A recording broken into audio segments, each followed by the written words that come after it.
Hello, it's Frankie. Good day. I would like to share with you about my knowing of China. What is China? And where's her position in the world setting today?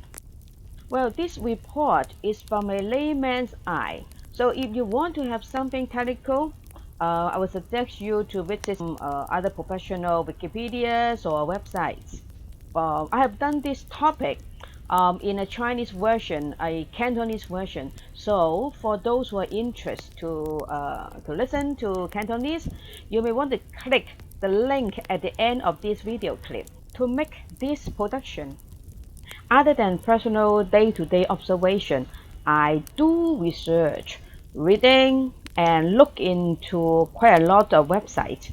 Well, here I suggest two major references that you may want to look into as well. The book When China Rules the World by Martin Jack and the Universal Declaration of Human Rights by the United Nations. The book When China Rules the World, Martin Jack, he interviews and visits a lot of cities and towns in China. So he makes his book and he has concluded his findings and described Chinese modernity with 8 key characteristics. To sum and thought, I built these characteristics up into 2 dimensions: the geographic civil side of China and her foreign affairs policies. Jack calls China a civilization state. It means China is not only a name of country, but represents a type of civilization. With an at least 3,000 years literal history, China politically developed from a feudal system, imperial dynasty, and now a republic. China is the 3rd largest country in the world.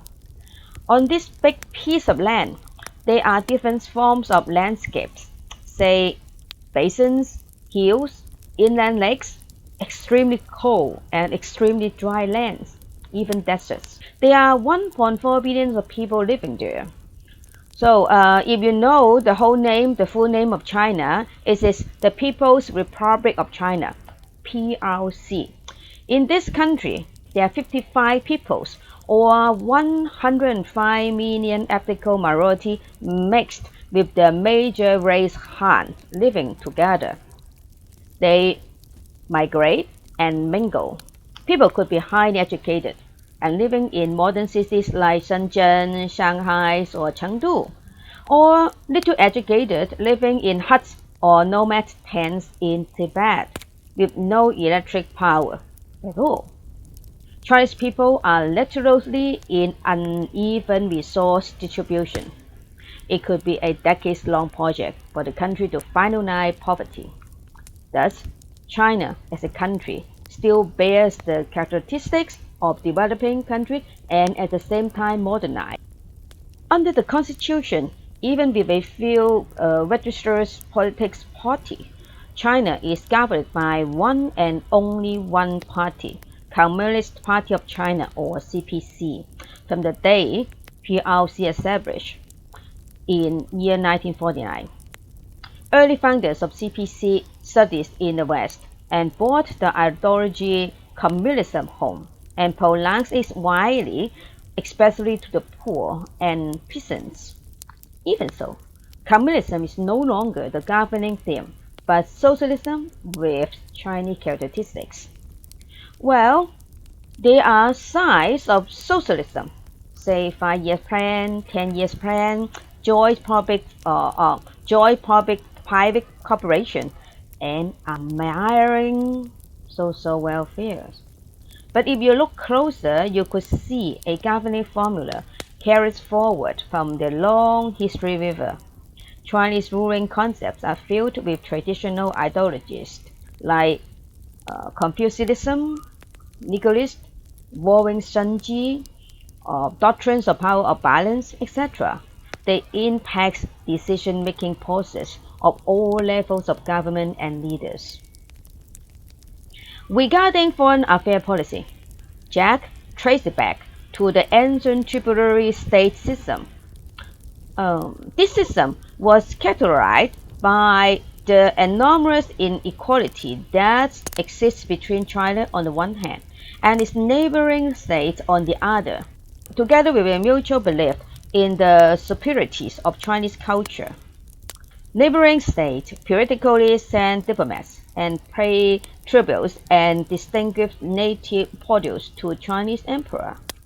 The emperor would return the diplomats and delegation a much nicer package, say refined products, porcelains, or coins. Same kind of quasi-tributary system is still confined to East Asia today, and further to countries in Africa. China has long experience to deal with various cultures, and she really knows the meaning of poor since she has been. China does not aim at benefits or political privileges in the first place. She believes that once people get a better life, they would open themselves for business. She provides direct aid or low-interest loan to poor countries and help them to build infrastructure without hidden terms. To return gratitude, China would be the first country this country approach when they open up. This foreign affairs philosophy is very simple. Mutual respect, no intervention. Government deals with government, business deals with business. This kind of foreign affairs mentality is just no match with the West. Okay, now let's turn to politics. Western political culture upholds freedom, human rights, and democracy.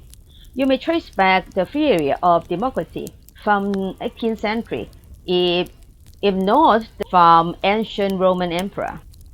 The Universal Declaration of Human Rights could be the foundation of international human rights law and respond to the general cry of democracy today after the Second World War. And this declaration was proclaimed by United Nations in the year 1948. It announced all human beings are born free and equal without distinction of any kind, such as race, color, sex, language, religion, political birth, or other status before the law. Everyone has the right to freedom of thought, of opinion, of assemblies. Everyone has the duty and right to serve public service. The will of the people shall be the basis of the authority of government. This will shall be expressed in periodic elections, which shall be by universal and equal suffrage. However, because of various historical development and cultural differences, countries all over the world present themselves differently. For example, France, UK, and USA all uphold democracy, human rights, freedom, and universal suffrage, but are operating in vast different formats. Then, how is the Chinese political system? As mentioned, China is running under socialism by Unitary One Party, CPC. The coverage of CPC is broad. Currently, there are about 90 million CPC members, 1/15 of the population. The majority of them are working in private or public sectors, enterprises, or governmental institutions.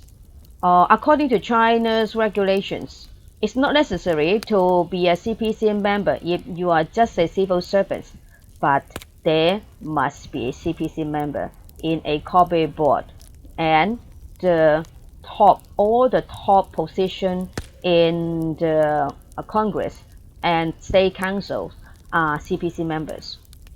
Well, other than that, they are also members in almost every district, every residential district. If you remember the incredible city lockdowns early 2020, put aside the early few days of chaos, cities and towns were basically under peace once orders were released. District members and volunteers seems to know what to do, came to the positions almost by instinct. People follow rules without much struggles. That's a miracle the world couldn't comprehend even today. It's an honor to join the CPC in China. To join the party, nomination is primary. To move up the ladders into the party congress or central committee further, you must be nominated further and win through election inside. Yes, even though there's no universal suffrage, but there are elections. Election could go in secret or under the sun. Posts like village chief or corporate chairs are now under monitoring open election. In front of the nomination, nominees' past record, experience, performance, families and personalities, all of them are being scrutinized. The Central Committee for Discipline Inspection observed officials' integrities and has a say to official promotion. To promote into those leading positions is not by direct delegation, but by competition. So can you imagine how many hardships and trials one might have gone through before moving up the ladder and end up into the positions like general secretaries and state presidents or premiers of the country? Democracy in the West. Through voting or universal suffrage, people can express their view to vote out a politics party or policies that they dislike. But, however, there are pros and cons. Rotative governments can't secure stable policies no matter how good those policies may be. At the same time, politics party, they other than promoting their policy, they also have to put aside a big effort to keep their position, to keep their party in office. To fight for positions or leaderships, politics party may put aside a great effort in competition. It could be a big waste of resources. But under the unitary one-party system, policies could be executed more effectively, like in China. In the long history river, China had been in absolute imperial governance as well as the influence of Confucianism. People are expected to follow rules before arguing, as they believe rules are for their good. Government care people like parents to children. So, if the government do not care to her children as she could, the throne will be overturned in a way, as no ruling is forever. In contemporary history of PRC, the massive Tencent earthquake and consecutive death of 3 prominent leaders in year 1976 were subtly regarded as an announce to the top. So after that, there was a dramatic redirection of policies. The West always argue if there is freedom or human rights in China. According to the constitutions and laws, Chinese people can voice out, can publicize, can assemble, bound by regulations. Yes, publication in China could be in wide spectrum, but all the publications have to be approved before putting out to print. That's red line. For example, you can find the original Fang Fang's Wuhan Diary online or translated version abroad, but there's no Chinese version. Why? Because it's not allowed to print inside.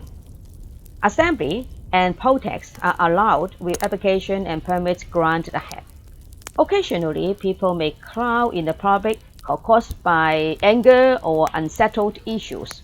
Police may or may not arrest. China is an atheist country.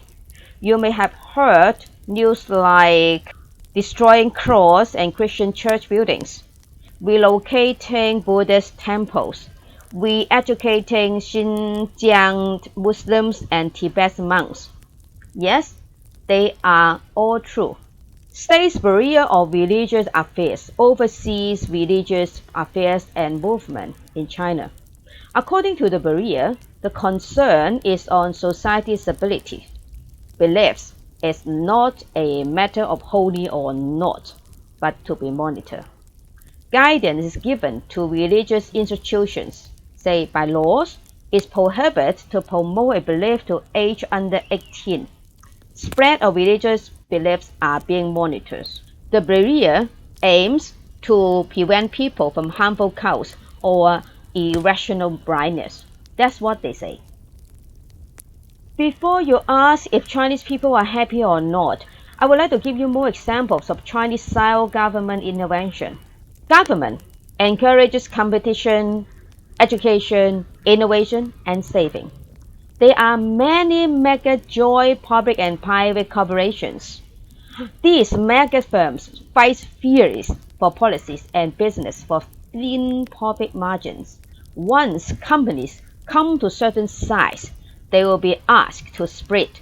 There could be oligopoly, but never monopoly power in China. The government won't allow over arbitrary investment. Innovation is encouraged, but the extent of the reach is not. So you may have heard of sudden hold of N-Corp's IPO recently, Fan Bingbing's penalties of taxes avoidance, or ominous Wuhan's China rich list. There could be age-old literal families, but there are no age-old wealthy families like Rothschilds in China. In another sense, you can save and make yourself rich, but it could never be over wealthy in China. The numbers of middle incomers is more than 400 million, a number greater than US population. Is it amazing? General Chinese people retire early at the age of 50 or 55, covered either by government retirement plan or annuity insurance. Many Chinese people, they earn well when they work, and then they retire early, and then they have money in their pocket so they can spend. So back to the topic. Are there human rights in China? Yes, but not in Western concepts. The West concerns privacy and personal rights, but Chinese people are more willing to yield individuality for collective benefits. For example, Chinese people don't reject surveillance monitors, which they regarded as protection more than offenses. So you can see monitors on the streets, outside the buildings, and everywhere. They think monitors reduce controversial arguments and promote good deeds. It helps reduce crime rate. Well, the West concerns privacy and personal rights, so they may not want to have monitors everywhere. On to the list of OECD Better Lives Index. China's position was pretty low. But if you interview Chinese on the street, you can see and feel the self-confidence within. Many of them has a delightful expectation to another day. Chinese people constantly show more than 90% a very high acceptance to CPC and approval to the development of the country. You may be jealous or disapprove of the power of CPC, but the load of the government is tremendously heavy, as Chinese people wait on government's guidance heavily. You can't downplay the view of care to people by the government. There's even a state barrier of letter and calls, which serve to listen to and supposedly to react to complaint to local unfairness. And this observation also serves as performance to the local officials when they apply for promotion. Let's come to the position of China in this world setting. Hard and soft powers of China are no longer the same as 40 years ago. Concerning the hard powers of China, we can look into the military and economic side. To insist unity and protection, China has so far built up a modern army, like aircraft carriers, submarines, missiles, Beidou GPS with quite a lot of satellites above, and artificial islands. For economics, China is placed at number 1 in international trade, imports and exports. In terms of GDP, China is the second place after USA. In the year 2020, after the attack of COVID virus over the world, China is the only country making a positive growth while the rest of the world fail, if not in huge collapse. Not by force, but by investing in infrastructure. The Belt and Road scheme is successfully linking the East and the rest of the world. It lifts many African countries from waiting for mercy to a role player in international trade by exporting raw materials for manufacturing items.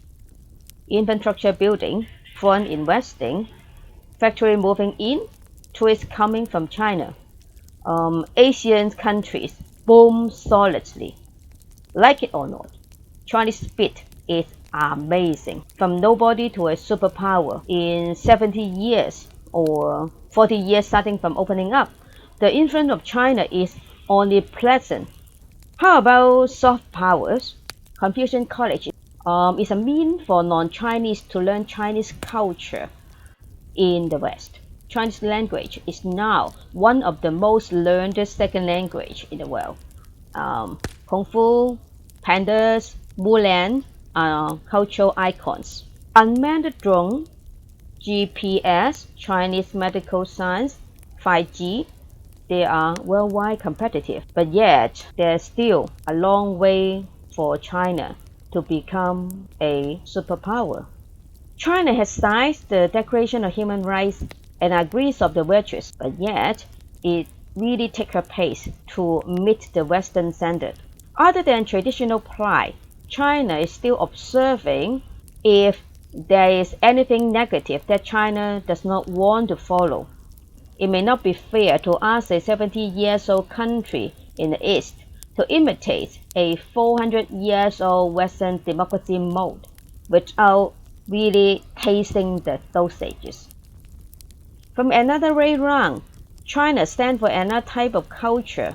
Does the West acknowledge this new type of culture? And she will move towards a more open and less restricted society. China has declared clearly that she will continue to open up. She will move toward a more open and less restricted society. It will be an ongoing process, and China promised that. China will never go after hegemonism. Chinese rulers have a very clear mind. They serve Chinese people, not otherwise. The report is finishing here. If it pleased you, give me a like. I would like to have your comment. So please leave a few words and spark up this clip. Thank you very much.